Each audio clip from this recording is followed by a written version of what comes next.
প্রাথমিক সহকারী শিক্ষক নিয়োগ পরীক্ষা 2020 59 নম্বর প্রশ্ন। x is greater than y এবং z less than 0 হলে নিচের কোনটি সঠিক?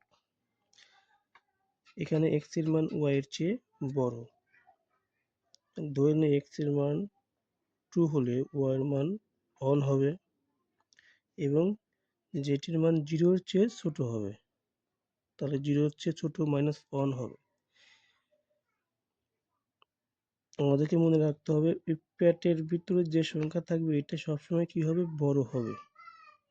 এই প্যাটের ভিতরে যে সংখ্যা থাকবে এটি কি হবে? সবসময় বড় হবে। এইখানে x বড় হবে, এইখানে 0 বড় হবে। এখন কোনটা সঠিক হবে? আমরা আগে এইটা আর এইটা দেখব। পরবর্তীতে যদি দুইটার একটাও না হয় তখন এইটা দেখব। খ নম্বরে আছে xz is less than yz।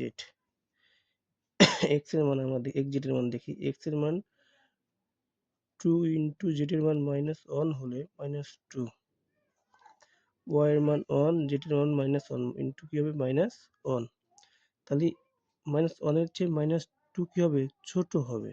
তাহলে -1 বড়। সুতরাং আমাদের অ্যান্সার এটাই হচ্ছে খ নাম্বার।